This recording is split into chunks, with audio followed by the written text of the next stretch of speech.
Morning റിപ്പോർട്ടിന് അതിഥിയുടെ സമയമാണ്. ഇന്ന് അതിഥിയായി എത്തിയിരിക്കുന്നത് ബെൻസി പ്രൊഡക്ഷൻസിൻ്റെ ബാനറിൽ ബേനസീർ നിർമ്മിച്ച് TV ചന്ദ്രൻ സംവിധാനം നിർവഹിച്ച പെങ്ങളില എന്ന ചിത്രത്തിൻ്റെ വിശേഷങ്ങൾ പങ്കുവയ്ക്കാനായി പെങ്ങളിലെ ഒരു മുഖ്യ കഥാപാത്രം കൈകാര്യം ചെയ്ത അമ്പിളി സുനിലാണ് മോർണിംഗ് റിപ്പോർട്ടിൽ അതിഥിയായി എത്തിയിരിക്കുന്നത്. മോർണിംഗ് റിപ്പോർട്ടിലേക്ക് സ്വാഗതം. എന്താണ് പെങ്ങളിലെ വിശേഷങ്ങൾ? നല്ല വിശേഷമാണ്. TV ചന്ദ്രൻ സാറിൻ്റെ ഒരു പടമാണ്. അതിൽ നല്ലൊരു കഥാപാത്രം എനിക്ക് ചെയ്യാൻ പറ്റി. അത് ഈശ്വര സഹായം ഇപ്പോഴും എനിക്ക് വിശ്വസിക്കാൻ പറ്റുന്നില്ല. അദ്ദേഹത്തെ പോലുള്ളൊരു വലിയൊരു ഡയറക്ടർക്കൊപ്പം വർക്ക് ചെയ്യാൻ പറ്റിയത് സത്യമാണോ എന്ന് ഇപ്പോഴും എനിക്ക് വിശ്വസിക്കാൻ പറ്റിയിട്ടില്ല. നല്ല കഥാപാത്രമാണ്. എന്താണ് കഥാപാത്രത്തെക്കുറിച്ചൊന്ന് വിശദീകരിക്കാം. അതിൽ ലാൽ സാറിൻ്റെ പേര് അഴകൻ. അപ്പോൾ ലാൽ സാറിൻ്റെ ഭാര്യയായിട്ടാണ് ചിരുത എന്നാണ് എൻ്റെ ക്യാരക്ടറിൻ്റെ പേര്. അപ്പോൾ നല്ല രീതിയിൽ പോണു. നല്ല അഭിപ്രായമാണ് മൊത്തത്തിൽ. എന്താണ് ചിത്രത്തിൻ്റെ ഒരു പ്രമേയം? പഴയ കാലഘട്ടത്തിലെ കഥ തുടങ്ങി 1990-കളിലൊക്കെ അല്ല, ഒരു സ്വാതന്ത്ര്യ സമര കാലത്തെ കഥ തുടങ്ങി ഒരു 2015 വരെ എത്തുന്ന ഒരു സ്റ്റോറി. ഒരു പഴയകാല കീഴാളന്മാരുടെ ജീവിതം അങ്ങനെയൊക്കെ. എന്താണ് ഈ ചിത്രത്തിന് പെങ്ങളില എന്നൊരു പേര്? പെങ്ങളില ഇതിൽ എ അയ്യപ്പൻ അവരുടെ ഒരു കവിതയിലെ ഒരു സംഭവമാണ് പെങ്ങളില. അങ്ങനെയാണ് ഈ ചിത്രത്തിന് പെങ്ങളില എന്നുള്ള. പിന്നെ ലാൽ സാറിൻ്റെ ഒരു അനിയത്തി ഉണ്ടായിരുന്നു, മഞ്ഞ എന്ന പേരായിട്ട്. അവർ മരിച്ചുപോയി. അപ്പോൾ ആ ഒരു അനിയത്തിയെ ഇപ്പോൾ ഈ അക്ഷര കിഷോർ അഭിനയിക്കുന്ന ആ ക്യാരക്ടറിലാണ് ലാൽ സാർ കാണുന്നത്. അപ്പോൾ ലാൽ സാറും ആ കുട്ടിയുമായിട്ടുള്ള ബന്ധമാണ് അതിൽ ഈ ഇത്ര വർഷം ഇങ്ങനെ കാണിക്കുന്നേ ഉള്ളൂ. അതെ അതെ, പഴയകാലം ലാൽ സാറിൻ്റെ അഴകൻ്റെ പഴയ കാലം തൊട്ട് ഇപ്പോഴുള്ള ഒരു ടൈം വരെ 2015 ഇത് വരെ. ഇതില് അക്ഷരയാണോ മുഖ്യ കഥാപാത്രം? അക്ഷരയും ലാലു ആണ് മുഖ്യ കഥാപാത്രം. അവരെ മുൻനിർത്തിയാണ് കഥ മുമ്പോട്ട് പോകുന്നത്. പിന്നെ അതിൽ ഇടയിൽ വരുന്ന എൻ്റെ ക്യാരക്ടറൊക്കെ ഇനിയ, രഞ്ജി പണിക്കർ, ഇന്ദ്രൻ സേട്ടൻ, ഒരുപാട് ആർട്ടിസ്റ്റുകളുണ്ട്.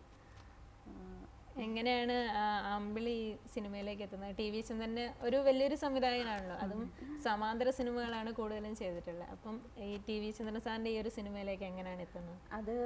ഇത് ഇപ്പോൾ സിനിമയിൽ തന്നെ ഏറ്റവും വലിയൊരു നിലയിലിരിക്കുന്ന ഒരു നടിക്ക് വെച്ചിരുന്ന റോളാണ്.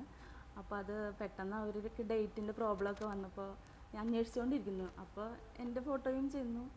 അങ്ങനെ എനിക്കൊരു അവാർഡൊക്കെ കിട്ടിയിട്ടുണ്ട് ഷോർട്ട് ഫിലിം ഫെസ്റ്റിൽ മികച്ച നടിയായിട്ട്, കോഴിക്കോടിൻ്റെ.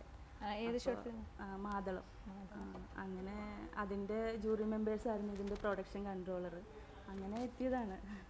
ഞാൻ ഓർമ്മ എന്നുള്ള പടം കഴിഞ്ഞിട്ട് ആദ്യമായിട്ട് ചന്ദ്ര സാറിനെ കാണാൻ പോണതാണ്. അപ്പോൾ എൻ്റെ കാലൊക്കെ ആകെ മുറിഞ്ഞ് ഇരിക്കുന്ന ടൈമിൽ അങ്ങോട്ട് ചെന്ന് സാറിനെ കണ്ട് ചന്ദ്ര സാറിനെ ഭയങ്കര ടെൻഷനിലാണ് ഞാൻ പോയത്. ഇത് ഓക്കെ ആവുമോ, ലാൽ സാറിനെ പോലുള്ള ഒരാളുടെ പേരാവാനാണ്. അപ്പോൾ എനിക്ക് ഒട്ടും ഒരു കോൺഫിഡൻസ് ഉണ്ടായിരുന്നില്ല. പിന്നെ എന്തോ ആ ഒരു കഥാപാത്രം എനിക്ക് ഓഡിഷനൊന്നും ഉണ്ടായില്ല. എന്നെ കണ്ടപ്പോൾ തന്നെ ഓക്കെ പറഞ്ഞു. ചിലപ്പോൾ ആ ഒരു ചിരിത എന്നുള്ള ആ താഴ്ന്ന ജാതിക്കാരിയുടെ ആ ലുക്ക് സാറിന് പെട്ടെന്ന് കിട്ടിയിട്ടുണ്ട്. കുറേയൊക്കെ ഒറിജിനലായിട്ടുണ്ട്. മേക്കപ്പ് നന്നായി കറുപ്പിച്ചിട്ട് ഭയങ്കര കറുപ്പാണ് ആ ഒരു കഥാപാത്രത്തിന് വേണ്ടിയിരുന്നത്.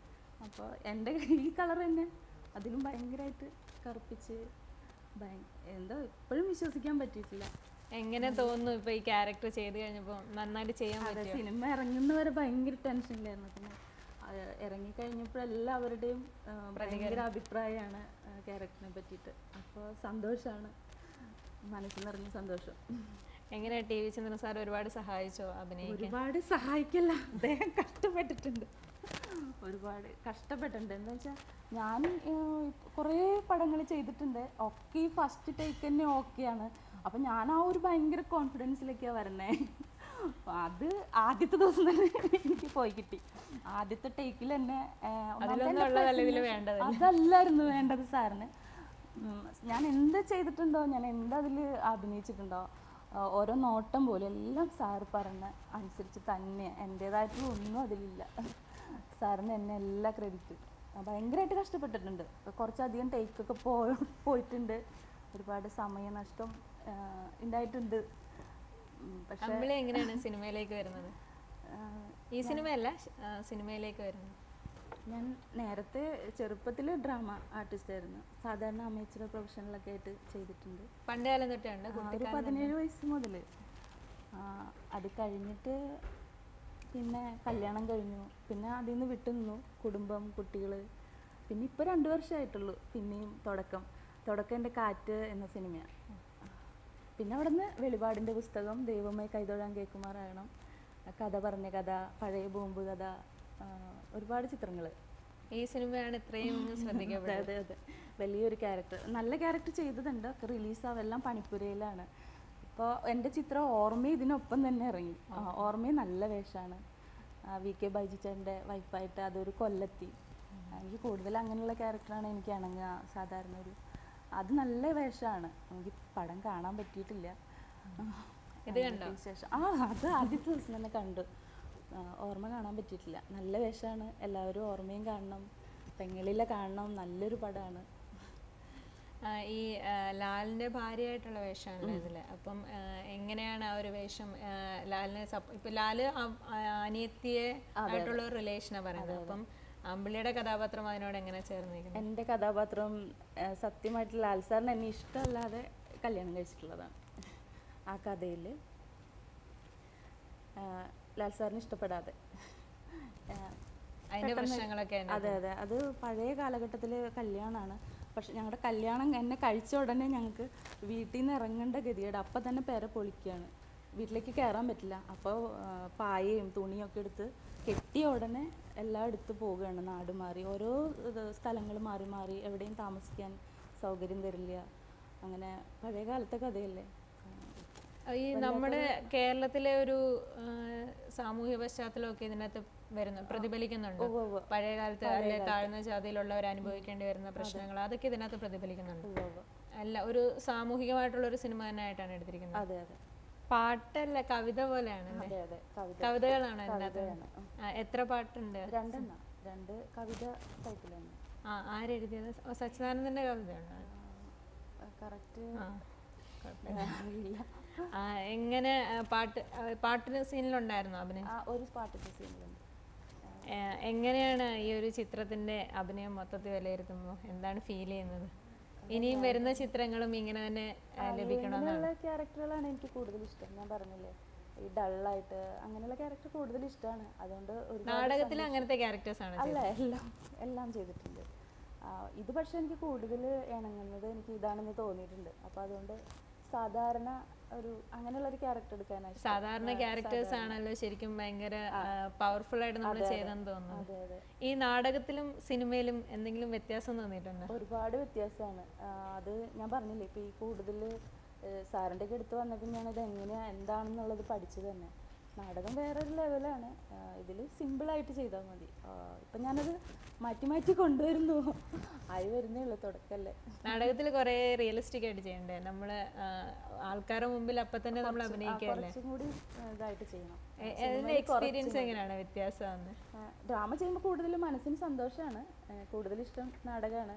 സിനിമയുടെ ഉള്ളിൽ എന്ന് പറയുമ്പോൾ ഒരു ഡയലോഗ് ആ ക്യാമറയ്ക്ക് മുമ്പിൽ നമുക്ക് ആ ഒരു നാടകമാണ് കൂടുതലും മനസ്സിന് തൃപ്തി. പക്ഷെ സിനിമയിലാണ് ഇപ്പൊ നേരത്തെ ചെയ്ത കഥാപാത്രങ്ങളിൽ ഇപ്പോ ദൈവമേ കഥ അതാണേലും ബോംബ് കഥ ആണേലും എല്ലാം ഒരു കോമഡി ഹ്യൂമർ സിനിമകളല്ലേ. പക്ഷെ പെങ്ങളിലെന്ന് പറയുമ്പോൾ ഭയങ്കര വ്യത്യസ്തമായിട്ടുള്ള. അപ്പം ഏതാണ് ഇഷ്ടം ചെയ്യാൻ? പെങ്ങളിലെ ക്യാരക്ടർ പോലെയുള്ളതാണ് ചെയ്യാൻ. പഴയ ബോംബ് കഥയിൽ എനിക്ക് അധികം ഒന്നുമില്ല. വിഷ്ണുവിൻ്റെ അമ്മയായിട്ടാണ് ഉള്ളത്. നല്ലൊരു സംഭവമാണ്. ദൈവമേ കൈതൊഴാമൽ ഇന്ദ്രൻ സാറിൻ്റെ മകളായിട്ടാണ്. ഇന്ദ്രൻ സാറിൻ്റെ മകളായിട്ടും ഭാര്യയായിട്ടൊക്കെ അഭിനയിക്കാനുള്ള ഭാഗ്യം ഉണ്ടായി ഈ ഒരു വർഷത്തിനിടയിൽ. ഇപ്പോൾ നമ്മൾ ഗവൺമെൻറ്റിന് വേണ്ടി ഇപ്പോൾ ഒരു ഷോർട്ട് മൂവി ചെയ്തു, 1 സെക്കൻഡ് എന്ന് പറഞ്ഞിട്ട്. അതിൽ ഞാൻ ഇന്ദ്രൻ സാറിൻ്റെ വൈഫായിട്ടാണ്. അത് ഇപ്പം നല്ലൊരു ലെവലിൽ പോയിക്കൊണ്ടിരിക്കുന്നു. ഇങ്ങനെ സമാന്തര ചിത്രങ്ങൾ തേടി വരുന്നതാണോ അതോ അതുപോലുള്ള ക്യാരക്ടേഴ്സ് എടുക്കുന്നതാണോ? ഇനി എനിക്ക് അതാണ് നല്ലതാണ്. തേടി വന്നതാണ്. ഇത് എന്നെപ്പോലുള്ളൊരു സാധാരണ ഫാമിലിയിലെ ഒരാളാണ്. എനിക്ക് ഈശ്വരൻ കൊണ്ടുവന്ന മഹാഭാഗ്യം തന്നെയാണ് ചന്ദ്ര സാറിൻ്റെ പോലുള്ള ഒരു വലിയ ഡയറക്ടറുടെ പടം. എങ്ങനെ ദൈവത്തിന് നന്ദി പറഞ്ഞാൽ തീർന്നിട്ടില്ല. എല്ലാവരെയും നന്ദിയോടെ ഓർക്കുന്നു. ഇതിലേക്ക് എന്നെ എത്തിച്ചവർ, ചന്ദ്ര സാറിനെ, ലാൽ സാറിനെ, അസോസിയേറ്റ് ഡയറക്ടേഴ്സ്, അതിൻ്റെ കൺട്രോളർ ഷാജി പട്ടിക്കര, എല്ലാവർക്കും ഈ നിമിഷത്തിൽ എൻ്റെ മനസ്സ് നിറഞ്ഞു നന്ദി. ഈ ലാല് പറഞ്ഞു തന്നിട്ടുണ്ടോ എങ്ങനെയാണ് ഭാര്യയായിട്ട് അഭിനയിക്കുന്നത്? എന്തെങ്കിലുമൊക്കെ പഠിപ്പിക്കും? മൊത്തത്തിൽ ഞാൻ പറഞ്ഞില്ലേ, ഇത് വലിയൊരു ആർട്ടിസ്റ്റിനെ വെച്ചിട്ടുള്ള ഒരു വേഷമാണ്. അപ്പോൾ ഇത്ര വലിയൊരു പടം എന്നെ വിശ്വസിച്ചിട്ട് ഇത്രയും വലിയൊരു ക്യാരക്ടർ, പൊതുവെ ഞാൻ ഭയങ്കര ഒരു എന്താ പറയുക ടെൻഷൻ കൂടുതലുള്ളൊരു പ്രകൃതമാണ്. അപ്പോൾ ഓരോ ദിവസം ടേക്ക് ഓക്കെ പറഞ്ഞ പോലെ എൻ്റെ മുഖത്തൊരു ചിരി ഉണ്ടാവില്ല. അപ്പോൾ സാറ് പറയും ഇത് എന്ത് പറഞ്ഞാലും ചിരിക്കില്ലേ, എപ്പോഴും സാറ് ഇങ്ങനെ പറഞ്ഞോണ്ടിരിക്കും, ഇത് എന്താ ചിരിക്കാത്ത, ഈ മുഖം എപ്പോഴെങ്കിലും ചിരിച്ചു അല്ല, ഭയങ്കര ടെൻഷനായിരുന്നു. അങ്ങനെ ലാസ്റ്റ് സാറിൻ്റെ വക എനിക്കൊരു പേര് കിട്ടി, ടെൻഷൻ അമ്പിളിന്ന് വിളിച്ചിട്ടുണ്ട്. പേരങ്ങനെ ആക്കി സാറ്, എപ്പോഴും ടെൻഷൻ. പിന്നെ ലാൽ സാർ പറയും എന്തിനാ ഇങ്ങനെ നന്നായി ചെയ്യുന്നുണ്ടല്ലോ, പിന്നെ എന്തിനാ ഇങ്ങനെ ടെൻഷൻ അടിച്ച് ഉള്ളതും കൂടി കളയണേന്നൊക്കെ ചോദിക്കും. വലിയൊരു അനുഭവം തന്നെയായിരുന്നു, ഭയങ്കര സന്തോഷം. സിനിമ ഇറങ്ങി കഴിഞ്ഞിട്ടാണ് എനിക്ക് അതിൻ്റെ സന്തോഷം ആസ്വദിക്കാൻ പറ്റിയത്. വേറെ ആരാണ് ഇതിലെ പ്രധാനപ്പെട്ട ക്യാരക്ടേഴ്സ് ഒക്കെ? ലാൽ സാറ്, ഇനിയ നരൻ, അക്ഷര കിഷോർ, നമ്മുടെ രഞ്ജി പണിക്കർ, ചേട്ടൻ, വലിയൊരു താരനിരയുടെ കൂടെ തന്നെയാണ് ഇതിൽ അഭിനയിച്ചത്. അതിനൊപ്പം നമുക്ക് നല്ല വലിയൊരു അത് മാത്രമല്ല, ഇതിൽ ലാൽ സാർ കല്യാണം കഴിക്കുന്ന ഒരു ഏജ് ഒരു 25 ഒക്കെ ആയിരിക്കും. അപ്പോൾ എനിക്ക് 25 വയസ്സ് മുതൽ 50 വയസ്സ് വരെയുള്ള ക്യാരക്ടർ അങ്ങനെ ചെയ്യാൻ പറ്റി. അപ്പോൾ അതൊരു വെറൈറ്റി, ഭയങ്കര ഒരു ഇത്രയും വർഷത്തെ ക്യാരക്ടേഴ്സ് ചെയ്യാൻ പറ്റും. അപ്പോൾ പഴയ കാലത്തിലും പുതിയ കാലത്തിലും അമ്പിളി വരുന്നു. അതെ, ലാൽ സാർ കല്യാണം കഴിക്കുന്നു ഇത് തുടങ്ങി 50 വയസ്സ് വരെയുള്ള ലാൽ സാറിൻ്റെ കൂടെ തന്നെ ഉണ്ട്. എനിക്കും ഇഷ്ടമല്ല, പക്ഷെ അങ്ങനെ ഒരുമിച്ചുള്ള ജീവിതം ലാൽ സാറിൻ്റെ കൂടെ തന്നെ എപ്പോഴും. അഴകൻ എന്ന് പറഞ്ഞ ക്യാരക്ടർ, ഈ ഇഷ്ടമില്ലാതെ കല്യാണം കഴിക്കുന്ന അതെല്ലാം ഇതിൻ്റെ അകത്ത് പ്രതിഫലിക്കും. ഒരു കാലത്ത് നമ്മൾ അങ്ങനെ ആയിരുന്നല്ലോ, നമുക്ക് ഇഷ്ടമില്ലാത്തൊരു പ്രായത്തിൽ കല്യാണം കഴിച്ചു, പിന്നെ അയാളുടെ കൂടെ ജീവിക്കേണ്ടി വരുന്നു. അതൊക്കെ ഒരു സമൂഹത്തിന്റെ പ്രശ്നങ്ങളായിട്ട് തന്നെ ഇതിനകത്ത് പറയുന്നു. ആ ഒരു ക്യാരക്ടർ നമ്മൾ അനുഭവിച്ചിട്ടില്ലെങ്കിലും അത് നമുക്ക് ചെയ്യാൻ പറ്റി. പക്ഷെ ആ ഒരു ഇതും അത്രേ എന്താ ഒരു ഇഷ്ടക്കുറവൊന്നും കാണിക്കില്ല. അതിനെന്തെങ്കിലും നേരത്തെ ആരെങ്കിലും ഇഷ്ടമില്ല എന്നുള്ളതിന് ഒരു സ്റ്റോറി ഉണ്ട് ബാക്കിൽ, സിനിമ പിന്നെ പുതിയ പ്രൊജക്റ്റുകൾ എന്തൊക്കെയാണ്? പുതിയ പ്രൊജക്റ്റും ഞാനും വെയിറ്റ് ചെയ്തിരിക്കുകയാണ്. പിന്നെ ഇപ്പം എൻ്റെ ഈ വെള്ളിയാഴ്ച റിലീസാണ് ഓൾഡ് ഈസ് ഗോൾഡ് എന്ന് പറഞ്ഞ മൂവി. അതിൽ ധർമ്മജൻ്റെ മുറപ്പെണ്ണായിട്ടാണ് ചെയ്തേക്കണേ. അപ്പോൾ അതിലും പ്രതീക്ഷയുണ്ട്, നല്ലൊരു പടമാണ് അത്. പുതിയ പ്രൊജക്റ്റ് എന്ന് പറഞ്ഞാൽ ഞാൻ വെയിറ്റ് ചെയ്തിരിക്കുകയാണ്, ഒന്നും ആയിട്ടില്ല. ഈ ടി വി ചന്ദ്രൻ സാറിന് ചെയ്തോണ്ടിരിക്കുന്നത് മാമാങ്കം, മമ്മൂട്ടിയുടെ കൂടെ. അത് വലിയൊരു പടമാണ്. അതിപ്പോൾ ചെയ്തോണ്ടിരിക്കുന്നത്. ഇനി 16-ാം തീയതി സ്റ്റാർട്ട് ചെയ്യും അടുത്ത ഷെഡ്യൂൾ. തുടങ്ങുന്നേ ഉള്ളൂ ഷൂട്ടിംഗ്? 10 ദിവസത്തെ കഴിഞ്ഞു, ഇനിയിപ്പോൾ ഈ 16-ന് തുടങ്ങും. അതിലും മികച്ചൊരു റോളാണ്. കുഴപ്പമില്ല, നല്ലൊരു വേഷമാണ്. അപ്പോൾ പെങ്ങളിലെ കുറിച്ച് പ്രേക്ഷകരോട് എന്താണ് പറയാനുള്ളത്? പെങ്ങളില വളരെ നല്ലൊരു പടമാണ്. ഇപ്പോൾ ചന്ദ്രസാറിൻ്റെ മൂവി ഞാൻ പറയാതെ തന്നെ അറിയാം, എല്ലാവരും കാണണം. നല്ലൊരു കുടുംബ ചിത്രവും കൂടിയാണ്. അപ്പോൾ ഇത് നഷ്ടപ്പെടുത്തരുത്, തിയേറ്ററിൽ തന്നെ പോയിട്ട് എല്ലാവരും കാണണം. അപ്പോൾ എന്നെപ്പോലുള്ള പുതിയ ആളുകളെ സപ്പോർട്ട് ചെയ്യണം. നന്ദി. പെങ്ങളില മാർച്ച് 8-ന് റിലീസായി തിയേറ്ററുകളിൽ. എല്ലാവരും തിയേറ്ററുകളിൽ തന്നെ പോയി കണ്ട് എല്ലാവരും സിനിമയും വിജയിപ്പിക്കണം, അതുപോലെ തന്നെ അഭിനയിച്ചവരെയും വിജയിപ്പിക്കണം. അപ്പോൾ മോർണിംഗ് റിപ്പോർട്ടിൽ പങ്കെടുത്തതിന് നന്ദി. ഇന്നത്തെ മോർണിംഗ് റിപ്പോർട്ട് പൂർണ്ണമാകുന്നു. നമസ്കാരം.